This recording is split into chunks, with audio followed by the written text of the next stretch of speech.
स्वदेशी वस्तू वापरा असं मोदींचं म्हणणं आहे। महसूल मंत्री चंद्रशेखर बावनकुळेंची प्रतिक्रिया। देशाला पैसा विदेशात जाऊ नये यासाठी मोदींचं आवाहन। देवस्थानच्या जमिनीबाबत महसूल मंत्र्यांची महत्त्वपूर्ण माहिती। देवस्थानाच्या अधिकाराला बाधित होऊ देणार नाही।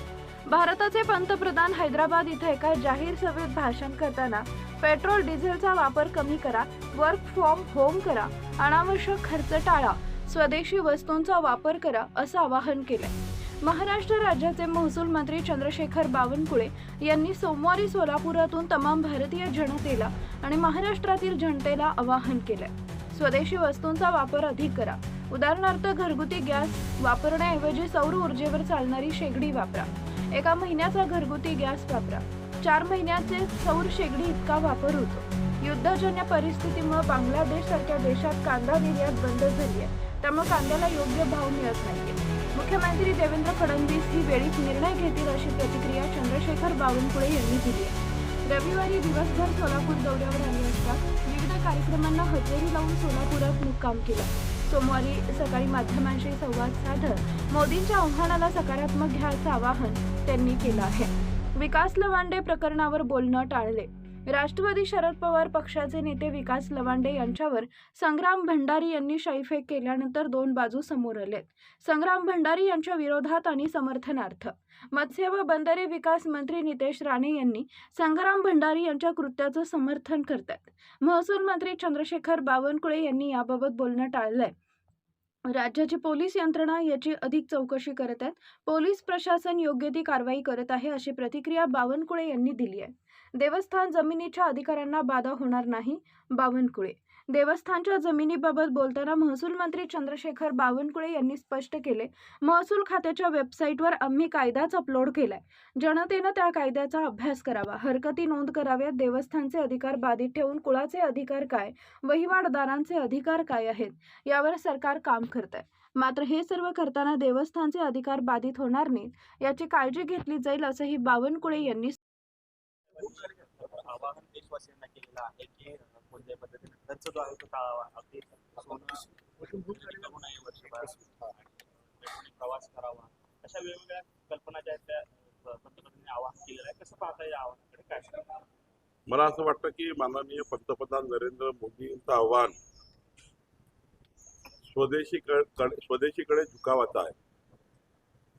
पेट्रोल डिझेल विदेशात आयात करावं लागतं, गॅस विदेशात आयात करावी लागतं, सोनं सुद्धा कधी कधी विदेशात येतं आणि त्यामुळे देशातला पैसा हा विदेशात जाऊ नये आणि जी काही युद्धजनक परिस्थितीमध्ये संपूर्ण जगभरात महागाई वाढलेली आहे, त्या महागाईचा फटका या देशाला होऊ नये म्हणून या ठिकाणी मला असं वाटतं हे आव्हान आहे। हे आव्हान सकारात्मक घेऊन जनतेने स्वदेशी वस्तूचा वापर करणे हाच या ठिकाणी महत्त्वाचा निर्णय घ्यावा असं मला वाटतं। संभाजीनगरच्या निवडणुका होत्या, 5 राज्यांच्या निवडणुकामध्ये इंधनावरती असेल 92 खर्च केला, असं म्हणजे तरुण दाबल्याने देवपूजन लागली असं याचा अर्थ असं रोहिणी खर्च पंतप्रधान रोहिणी खडसे काय बोलले त्यावर उत्तर आमचे प्रवक्ते येतील। सर, संभाजीनगरच्या एका शेतकऱ्याने मुख्यमंत्र्यांना 1 रुपया आणि एक कांदा जो आहे तो पाठवलेला आहे। खरं तर कांद्याची प्रश्न जो आहे तो बिकट आहे, शेतकरी चिंतेत आहे, अडचणीत आहे। मी तेच सांगितलं की युद्धजन्य परिस्थितीमुळे जो कांदा बांगलादेश किंवा इतर देशात जायचा त्यावर मोठ्या प्रमाणावर आता बंधनं आलेत आणि त्यामुळं आपल्या देशातला कांदा हा थोडा त्या ठिकाणी घरी पडलेला आहे, त्यामुळं अत्यंत वाईट परिस्थिती आहे। पण सरकार या शेतकऱ्याबद्दल काही काळजी घेण्याचा विचार करत आहे। आमचे मुख्यमंत्री याबद्दल सकारात्मक चर्चा करते आहे। निश्चितपणे याच्यामध्ये आमचे प्रधानमंत्र्याचं लक्ष आहे, माझं लक्ष आहे, मुख्यमंत्र्याचं लक्ष आहे। आम्ही आता तोडगा काढू। जलजीवनची कामं जे आहेत ते पूर्ण ठप्प आहेत, पैसे देखील मंजूर झाले, मात्र अनेक ठिकाणी जलजीवन मिशनच्या राज्यातल्या कामाला 15,000 कोटी रुपयाची गरज आहे। त्याबद्दलचा हुडकोचा एक प्रस्ताव तयार आहे, मला वाटतं त्याचा मार्ग निघेल।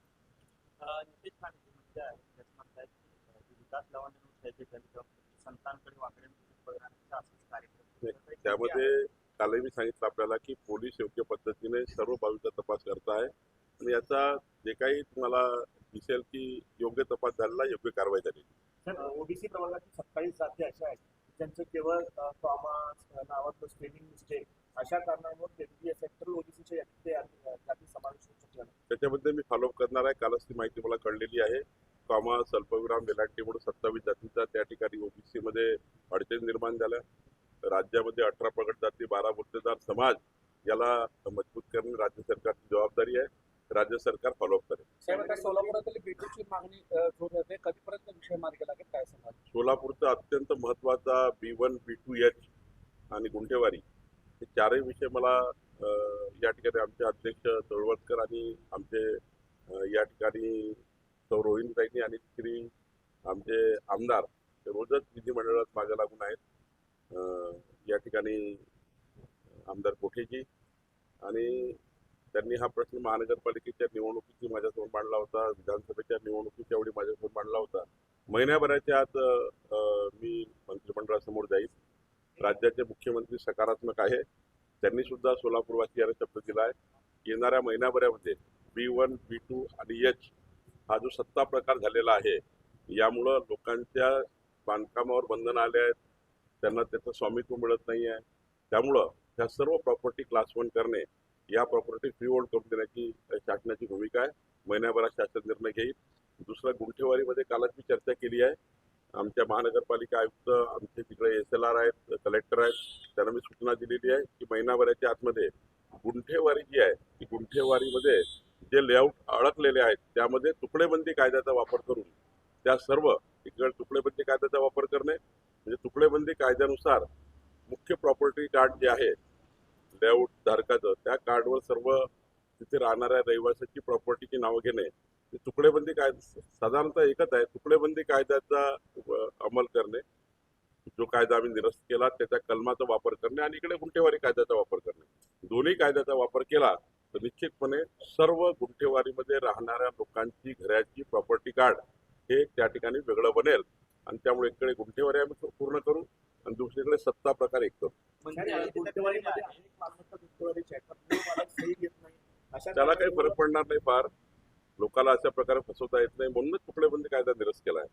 रहिवासी क्षेत्र असेल, गुंठेवारी झाली असेल, तुकडे पडले असतील, अनधिकृत लेआउट झाले असतील, ही सर्व मालमत्ता जर त्या मुख्य प्रॉपर्टी कार्डमध्ये जर आली आणि त्या सर्व घरमालकाची नावं त्या ठिकाणी प्रॉपर्टी कार्डवर आले तर निश्चितपणे मार्ग निघतो.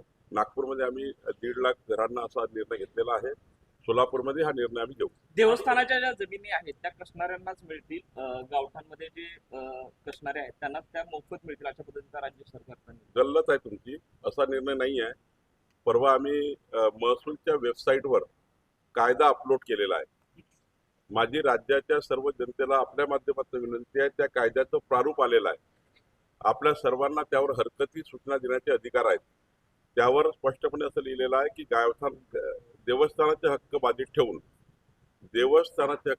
ठेवून कुळाचा अधिकार काय, वहिवाटदाराचा अधिकार काय, याचे अधिकार आम्ही या ठिकाणी त्या कायद्याने आम्ही डिवाइड करणार आहोत किंवा कायद्याने आम्ही देणार आहोत. देवस्थानाच्या अधिकाराला मात्र कुठे धक्का लागणार नाही. पण हे करत असताना वहिवाटदार आणि कुळं याचे रक्षण करण्याचा विचार सरकार करत आहे. मंत्री आदित्य तटकरे यांचे खासगी सचिव आहेत राजीव गायकवाड, त्यांच्या विरोधात अशी तक्रार दिली राज्य संघटनेने की हे आम्हाला ब्लॅकमेल करतात, अधिकाऱ्यांवर दबाव आणतात, आर्थिक व्यवहार करतात. माननीय मंत्री तटकरेजी आता त्या ठिकाणी चौकशी करतील. रोहित पवार हे जे आहे अशोकनाथ प्रकरणात असं सांगतात की एक मोठं रॅकेट काम करत आहे नावं वगळण्यासाठी. मुख्य मासे आहेत हे काळा अध्याय आहे महाराष्ट्र राज्यातला. कशामधले नाव? अशोकनाथ प्रकरणात जे आहे मोठमोठे लोकांची नावं आहेत, ती नावं वगळण्यासाठी एक मोठं आर्थिक रॅकेट काम करत आहे. देवेंद्रजी फडणवीसचं सरकार, आमचं सरकार कुठेही टाचणीभरही चूक होऊ देणार नाही. आमची SIT अत्यंत चांगल्या पद्धतीने काम करत आहे. देवेंद्रजीचं रोज लक्ष या विषयावर आहे. कोणी गडबड करू शकणार नाही. इतके खबरदारी माननीय मुख्यमंत्र्यांनी घेतली आहे. बंधुप्रेम न्यूज चॅनलला लाईक, सबस्क्राईब व बेल आयकॉन दाबायला विसरू नका. धन्यवाद.